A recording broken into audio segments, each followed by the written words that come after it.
Hari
Brahma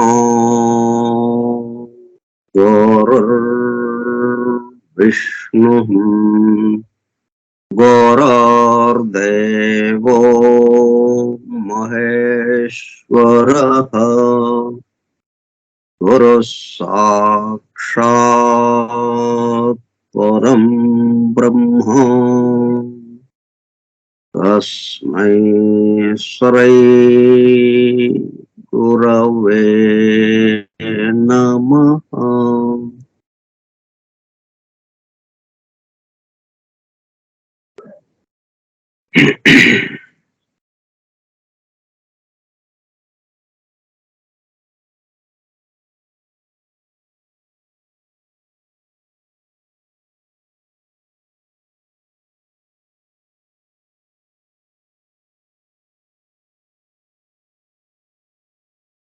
Vasudeva, Hallelujah. The hidden wisdom in the Holy Bible. నిగూఢముగా రహస్యముగా దాగి ఉన్న దైవమే పరిశుద్ధ బైబిల్ గ్రంథం. బైబిల్ రహస్య ప్రకాశం. స్కైప్ గ్రూప్ సోదర సత్యాన్వేషక బృందమునకు స్వాగతం. అందరకు నమస్కారం.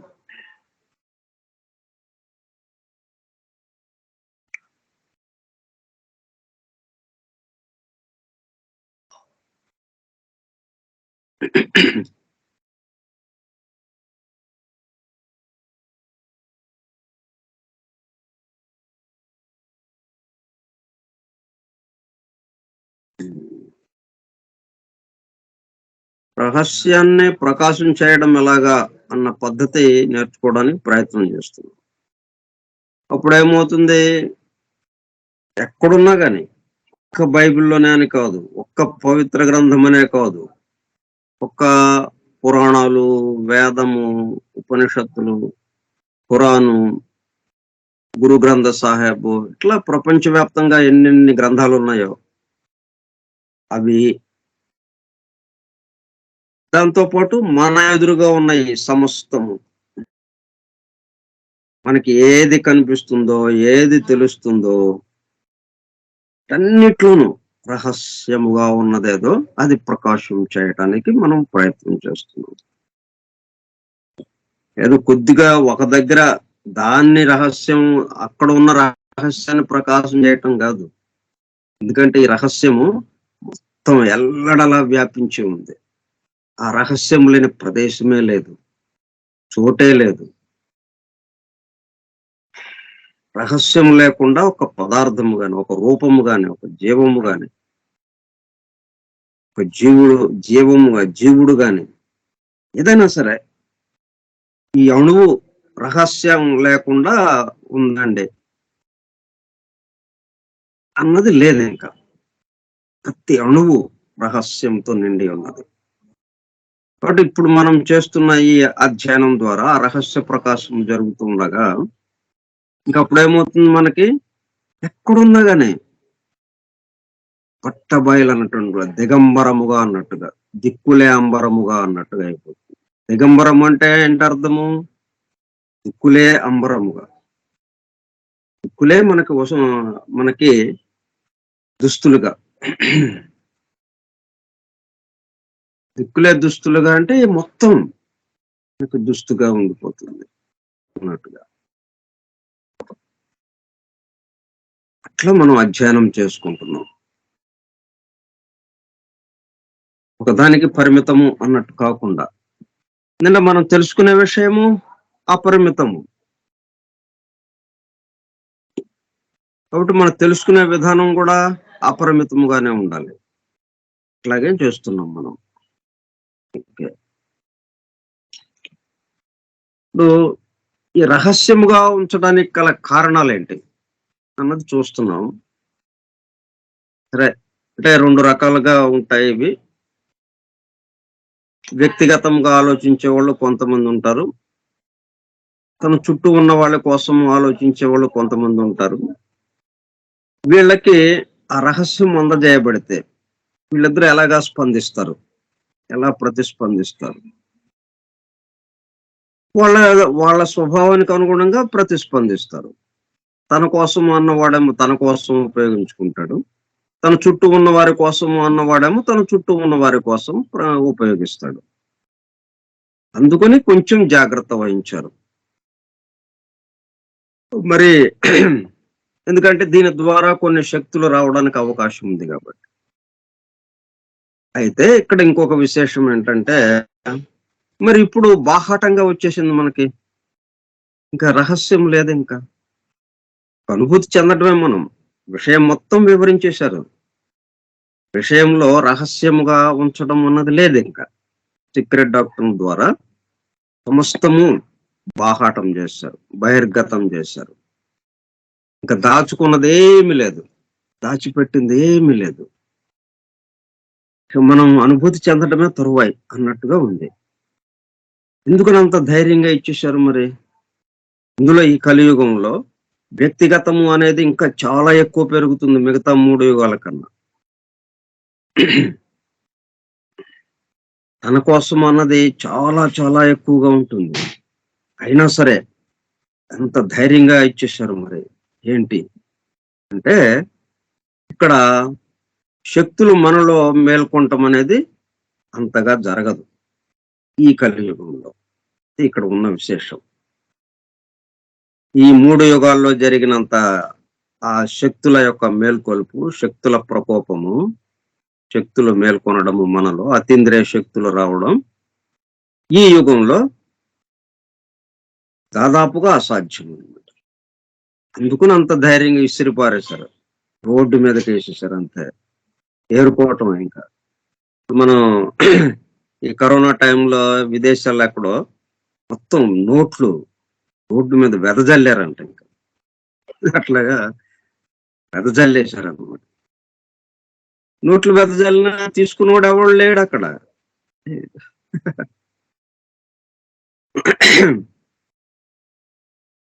అందుకని అంత ధైర్యంగా ఇప్పుడు మనకి వెల్లడి చేశారనమాట.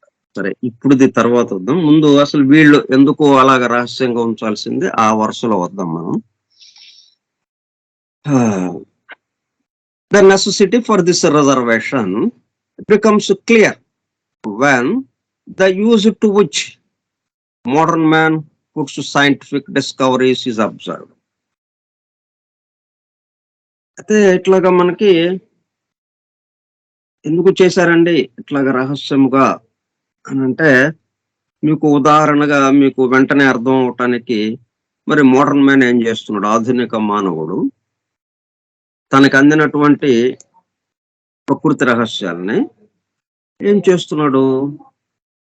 సైంటిస్టుల ద్వారా అందినటువంటి ఆ సైంటిస్టులు వాళ్ళ జీవిత కాలము పరిశోధనలు ఒకడే కాకుండా పరంపరగా కొంతమంది కొన్ని తరాల పాటు అలాగ పరిశోధనలు చేస్తే వెలికి వచ్చిన విషయము, దాని ద్వారా ఏం చేశారు వీళ్ళు? ఒకసారి ఆలోచిద్దాం. One example of the misuse of knowledge is the release. మనకి అణుశక్తి గురించి, అణువు గురించిన పరిశోధనలు జరిగినాయి. అణు విచ్ఛేదము ద్వారా అద్భుతమైన శక్తి బహిర్గతం అవటం, విడుదల అవటం మనం చూసాము. దాన్ని ఏం చేశారు? మరి తమ యొక్క ప్రభావము, తమ ఆధిపత్యము అన్న వాళ్లే కదా ఎక్కువ మంది ఉంది. దేశాధినేతలు కానీ, దేశంలో ఉన్న ప్రజలు కానీ ఎక్కువ మంది ఉన్నారు. దాంతో దాన్ని ఎటువైపుకి మరల్చారు? అణుబాంబు తయారు చేయటానికి, తమ శత్రువుల మీద అది ప్రయోగించటానికి దాన్ని ఉపయోగించారు. అంటే దుర్వినియోగం చేశారు, మిస్యూజ్ చేశారు అది. అయితే one example of the misuse of knowledge is the release as the explosive agent in atomic bombs. మనకు అందినటువంటి ఆ శక్తిని, ఆ ప్రకృతి శక్తిని, ప్రకృతి రహస్యముగా అంతవరకు ఉంచినటువంటి దాన్ని వెల్లడి చేస్తే సైంటిస్టులకి అది వాళ్ళకి అందితే అది దాన్ని ఏం చేశారు? Explosive agent in atomic bombs. Atomic బాంబులుగా, అణుబాంబులుగా తయారు చేసి దాంట్లో నుంచి శక్తి విడుదలయ్యేటట్టుగా చేసి దాన్ని విధ్వంసానికి వినియోగించారు. Of the energy derived from nuclear fission and fusion. మొదట్లో అణు విచ్ఛేదంగా అణువు దాకా వెళ్ళిపోయి అణువుని ఇంకా విభజించడానికి వీలు లేదు అన్నంతగా వెళ్ళి చిట్ట చివరిగా విభజించిన చోట అద్భుతమైన శక్తి విడుదలైంది. దాన్ని అణుబాంబుగా తీసుకొచ్చి వినాశనానికి ఉపయోగించారు. అయితే అది కొంతమేరకే దాన్ని విద్యుత్ శక్తి తయారు చేయడానికి కానీ ఇంకా కొన్ని విషయాల్లో వాటిని అలాగే ఉపయోగిస్తున్నారు.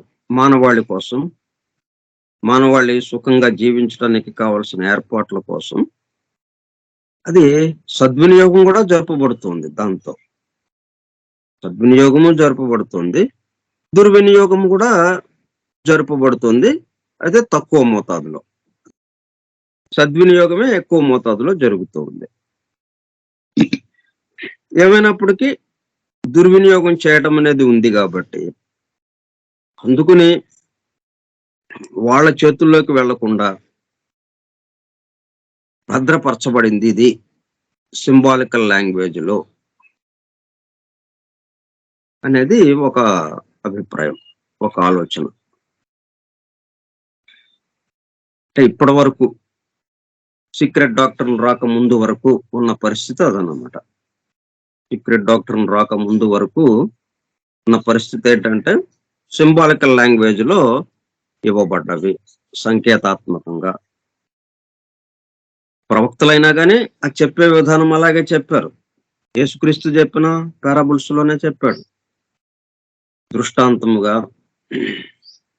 రూపకాలంకారంతో, ఒకదానికి సంబంధించి ఇంకొక దానికి పోలుస్తూ, ఇంకొక దానికి సంబంధంగా చెప్పి ఒక విషయాన్ని చెప్పడానికి దానికి దగ్గరగా ఉన్నది ఇంకొకటి మనకి బాగా అందుబాటులో ఉన్నది దాంతో పోలుస్తూ అట్లాగా చెప్పడం.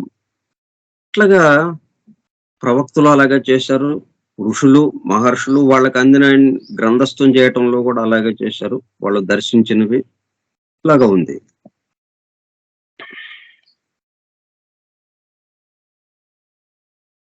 ఎందుకంటే ఒక ఉదాహరణ ఇది చూపిస్తున్నారు వీళ్ళు. మనం అణుశక్తిని ఏం చేశాము,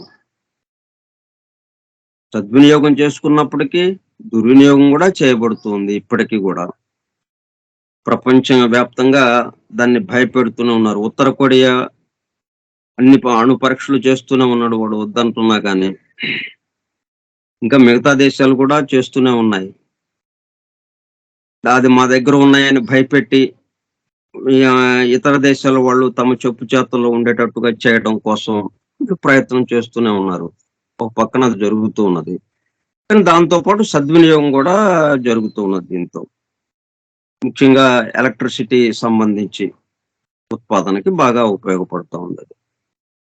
derived from nuclear fission and fusion. ఇక్కడ ఇంకొక తమాషా కూడా మనం చెప్పుకోవాలి. ఇక్కడ 2 రకాలుగా ఈ అణువు నుంచి అణుశక్తిని ఎలాగ తయారు చేశారు? 2 పద్ధతుల్లో తయారు చేశారు. ఒకటి అణు విచ్ఛేదన ద్వారా అణువుని విభజించి చిట్ట చివరిది విభజించడానికి వీలు లేకుండా ఉన్న చోటకి తీసుకువెళ్ళి అక్కడ విచ్ఛేదం చేయటం ద్వారా అద్భుతమైన శక్తిని బహిర్గతం అయ్యేటట్టుగా చేశారు. అదొక పద్ధతి. దాన్ని ఫిషన్ అంటాము, విచ్ఛేదనము. తర్వాత ఈ మధ్య కాలంలో ఫ్యూషన్ అనే ప్రక్రియ అందుబాటులోకి వచ్చింది. అదేంటి? కలపటం ద్వారా, అణువుని కలపటం ద్వారా, అణువుని విడదీయటం ద్వారా కాకుండా అణువులని 2-3 అణువులని కలిపి అప్పుడు అద్భుతమైన శక్తి బహిర్గతమయ్యేటట్టుగా చేయటం. దాన్ని ఫ్యూషన్ ప్రక్రియ అంటాం. అది ఇప్పుడు బాగా ప్రాచుర్యంలోకి వస్తుంది. ఈ 2 ఎలాగున్నాయంటే మనకి దేనికి సంకేతంగా ఉన్నాయంటే, ఒకటి అనేకం అవటము, అనేకము మరలా ఏకమవటము అన్నదానికి.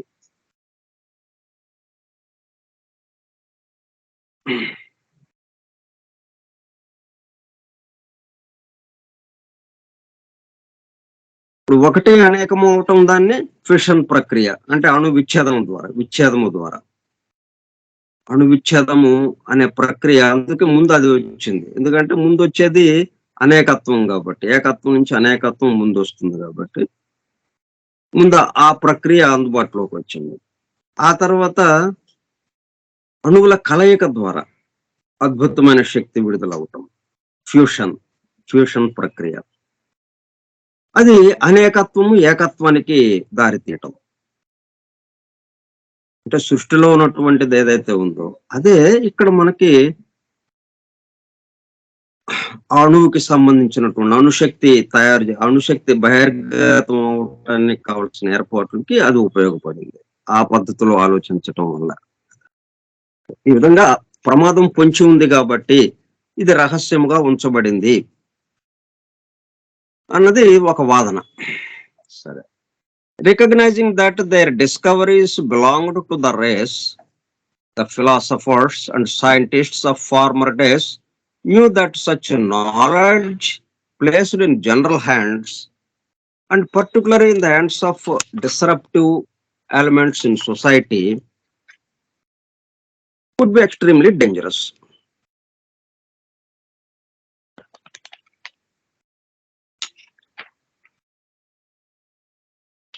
కాబట్టి కొంతమంది అంటే ఇటు ఆధ్యాత్మిక విషయాలకి సంబంధించి మన సృష్టికి సంబంధించిన విషయాలేమో వీళ్ళ ద్వారా ఈ ఆత్మకి సంబంధించి ఆత్మ విద్య, బ్రహ్మ విద్యకి సంబంధించినటువంటి రహస్యాలు ఏవైతే ఉన్నాయో అవి తత్వవేత్తల ద్వారా బయటకు రావడము అదొకటి.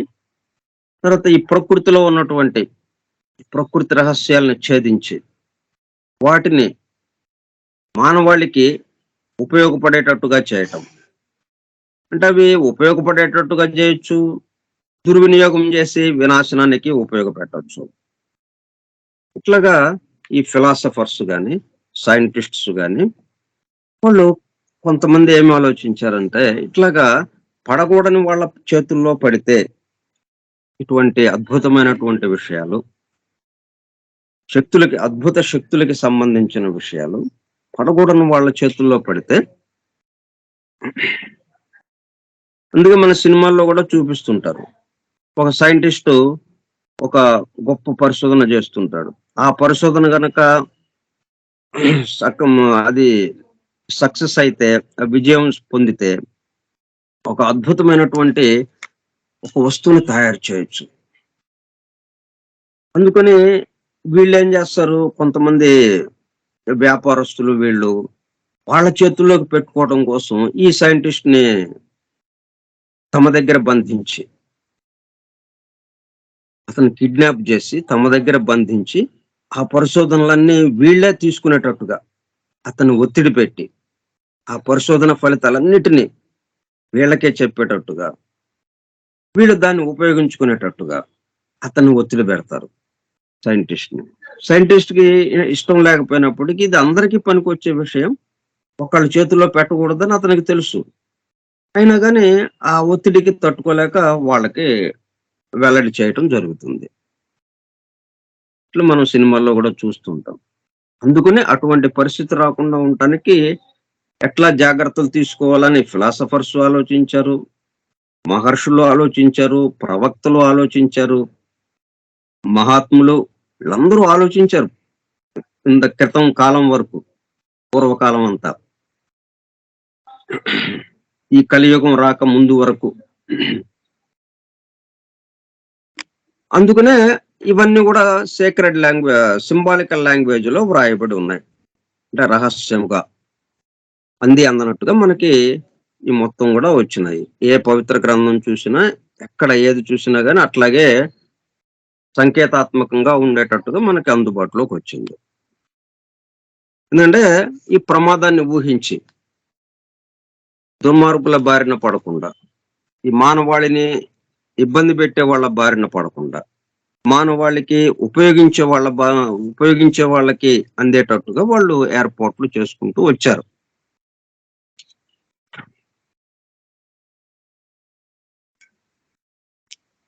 They therefore constructed the cryptic language. అందుకని ఏం చేశారంటే వీళ్ళు క్రిప్టిక్ లాంగ్వేజ్‌లో రాయటం చేశారు వీళ్ళు. ప్రాచీన ఋషులు, మహాత్ములు, ప్రవక్తలు వీళ్ళందరూ గూడా క్రిప్టిక్ లాంగ్వేజ్, అతి రహస్యమైన గూఢలిపి అంటాము.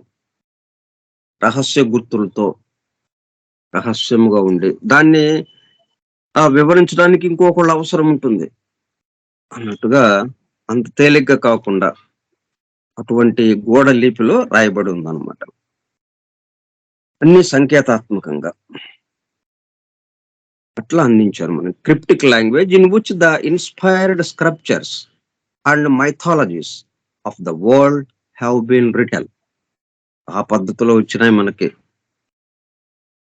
ఈ పవిత్ర గ్రంథాలు గాని, అన్ని జాతులకి సంబంధించినటువంటి, అన్ని మతాలకి సంబంధించినటువంటి పవిత్ర గ్రంథాలని ఏవైతే అంటున్నామో అవి. అలాగే పురాణాలు, పురాణ కథలన్నీ గూడా అదే పద్ధతిలో ఇచ్చారు. మొత్తం అంతరార్థాలతో కూడుకొని ఉన్నది. రహస్యార్థాలతో కూడుకొని ఉన్నది. ఎందుకని? ఇవన్నీ సృష్టికి సంబంధించినటువంటి విషయాలన్నీ బహిర్గతమవుతాయి. అది గనక మనం చదవగలిగి, దాంట్లో ఉన్న అంతరార్థం ఏంటని తెలుసుకుంటే, ఇటు విశ్వమంతా ఎలాగ పనిచేస్తుంది, ఆ విశ్వానికి అనుగుణంగా ఉన్నటువంటి మానవుడు, మానవ దేహము, దేహ వ్యవస్థ ఇవి ఎలాగ పనిచేస్తున్నాయి, ఇవన్నీ మనకి అందుబాటులోకి వచ్చేస్తాయి. దాంతో వాటిని మన చేతుల్లోకి తీసుకుని, మనకి అనుకూలంగా వాటిని మలుచుకుంటూ, అందరినీ మన చెప్పు చేతుల్లో ఉండేటట్టుగా చేయటం కోసము అన్న ప్రయత్నం జరుగుతుందనేది ఒక ఆలోచన.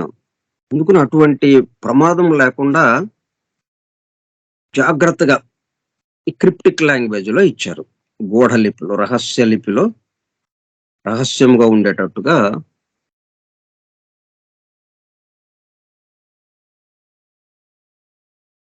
ఇచ్చారు.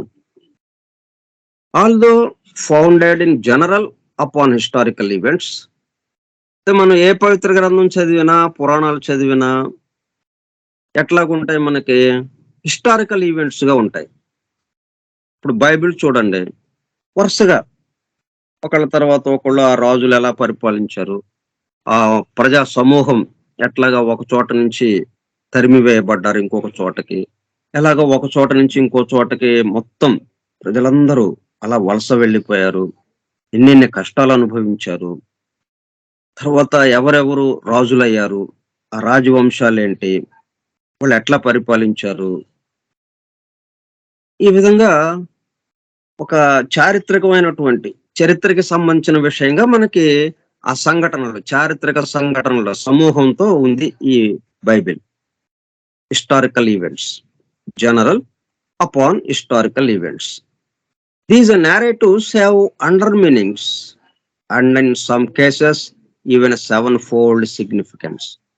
అయితే పైకేమో ఇట్లాగా ఉంది. ఇప్పటికే ఇట్లాగా జరిగింది, ఇలా జరిగింది. ఒక రాజు ఇలా పరిపాలించాడు, ఆ రాజు కొడుకు ఇలాగా ఉన్నాడు, ఆ రాజు మనవడు ఇలాగా ఉన్నాడు అని ఇలాగా మనము బాయ్స్, బాయ్స్ నుంచి మధ్యలో ఇంకొక ఆయన ఉంటారు. ఆయన నుంచి డేవిడ్, ఆ డేవిడ్ తర్వాత సోలమను, ఇట్లాగా ఒక ఒక వరుసలో రాజవంశాలు ఒకళ్ళ తర్వాత ఒకళ్ళు ఎలా పరిపాలించారు, ఎవరెవరి పరిపాలనలో ఏమేమి జరిగింది, మోజెస్ ఎలాగా వచ్చాడు, ఆ 10 కమాండ్మెంట్స్ ఎలాగా తెచ్చాడు, అబ్రహాము, యాకోబు అని ఇట్లాగా మనకి ఇవన్నీ చారిత్రక సంఘటనలకి సంబంధించిన విషయాలుగా మనకి అంటే జరిగినట్టుగా, వ్యక్తుల మధ్యన జరిగినట్టుగా మనకి ఇవన్నీ అందించారు. ఇప్పుడు అవి రాయడానికి, చరిత్ర రాయడానికి పవిత్ర గ్రంథం కావాలా, అది దర్శించాలా వాటిని, అదంత అవసరం ఉందా?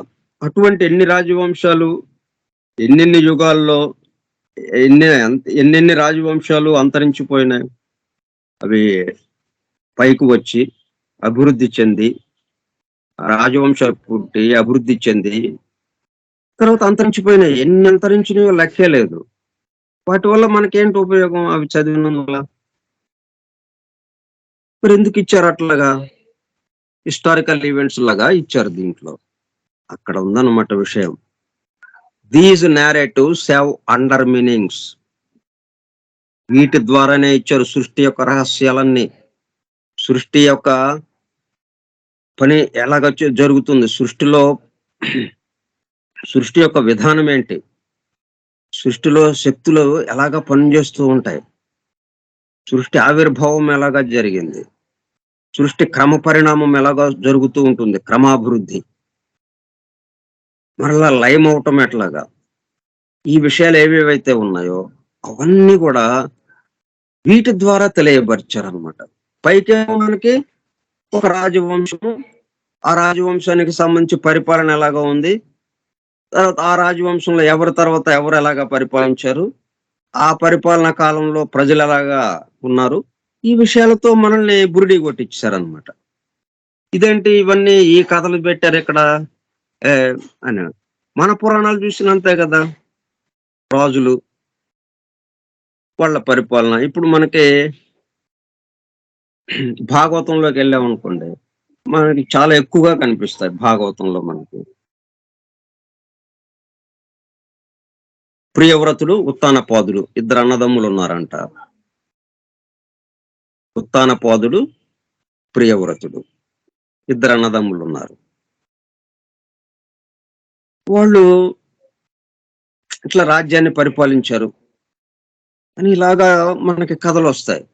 ఆ ఉత్తానపాదుడు యొక్క కొడుకే ధ్రువుడు, ఒక భార్య కొడుకు ధ్రువుడు. ఆ ధ్రువుడిని అవమానించటం, అతను తపస్సు చేయటం, ఇట్లాగా ఈ కథలన్నీ. వీటిని గురించి అన్నిబిసెంట్ కూడా చాలా చక్కగా వివరించారు, ఈ కథలో ఉన్న అంతరార్థం ఏంటి అని. వాటి జోలికి వెళ్ళటం లేదు మనం. అట్లా ఆ విధంగా ఏంటంటే, although founded in general upon historical events, అక్కడ చారిత్రకంగా చెప్తున్నప్పటికీ these narratives have under meanings and in some cases even a sevenfold significance. 7 లోకాలు ఏర్పడ్డ విధం,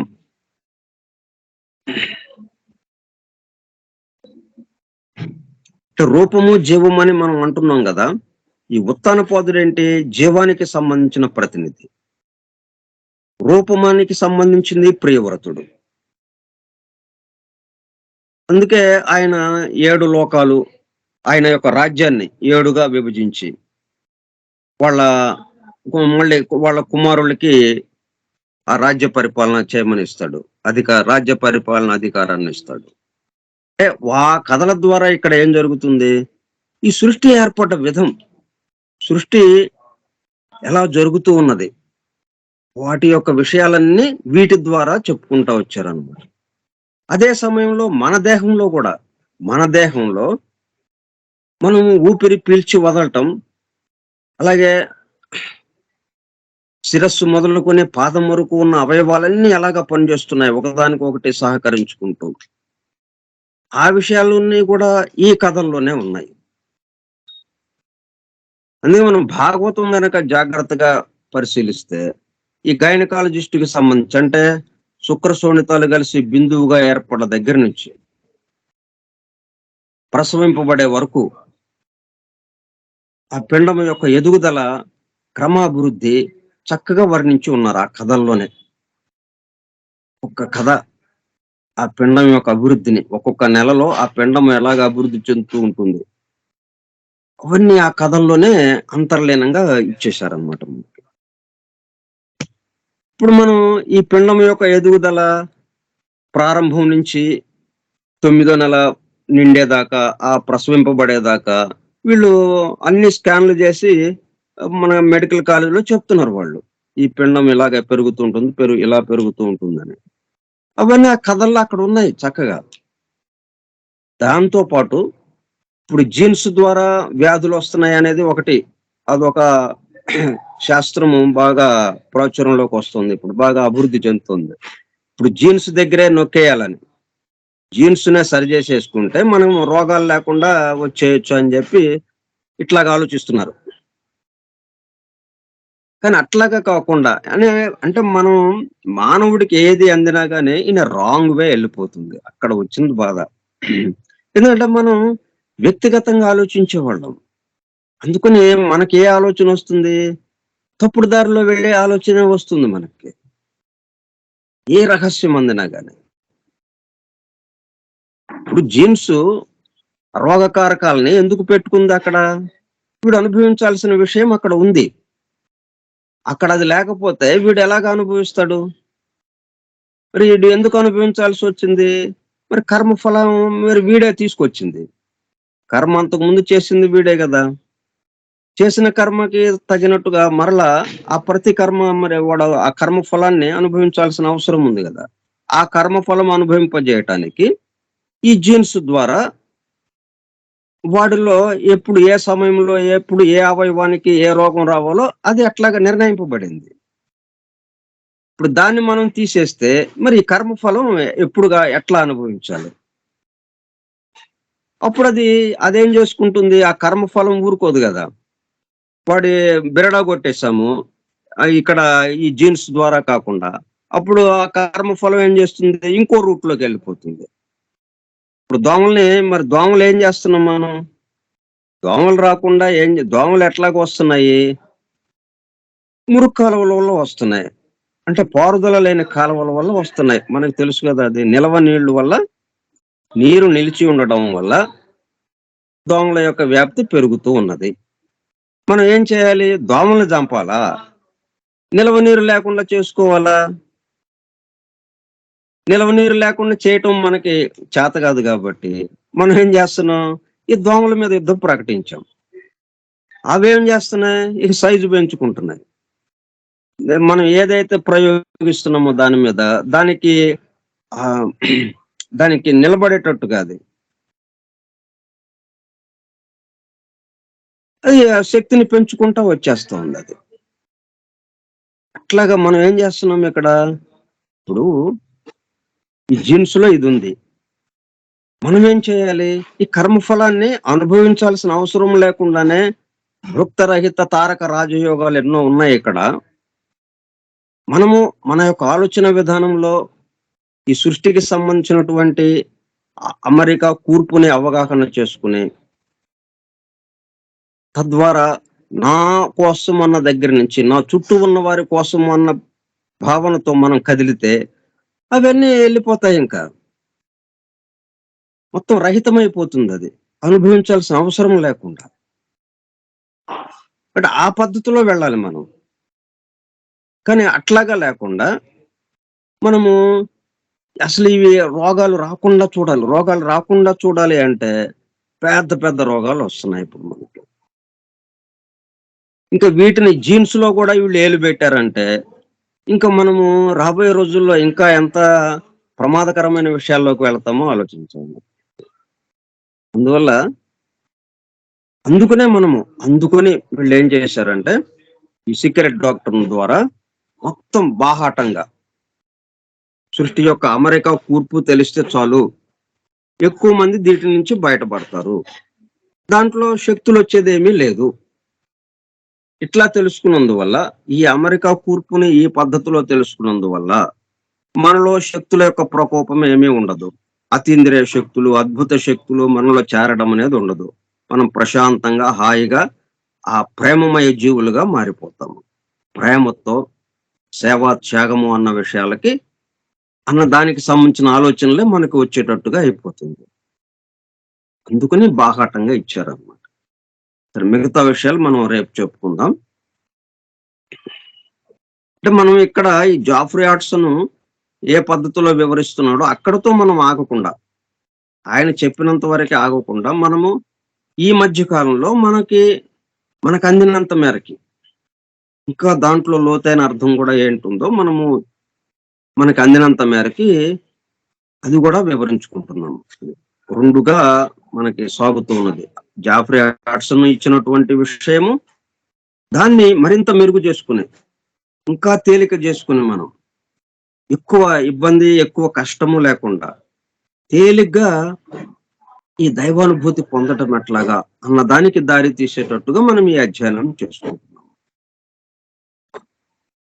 స్వస్తి ప్రజాభ్యః పరిపాలయంతాం న్యాయేణ మార్గేణ మహిం మహిషాః. ఓ బ్రాహ్మణేభ్యః శుభమస్తు నిత్యం. లోకా సమస్తా సుఖినో భవంతు. లోకా సమస్తా సుఖినో భవంతు. లోకా సమస్తా సుఖినో భవంతు. ఓం శాంతి శాంతి శాంతి. ఓపికగా ఉన్నటువంటి సోదర సత్యాన్వేషక బృందములకు ధన్యవాదములు. Thank you all. వాసుదేవ.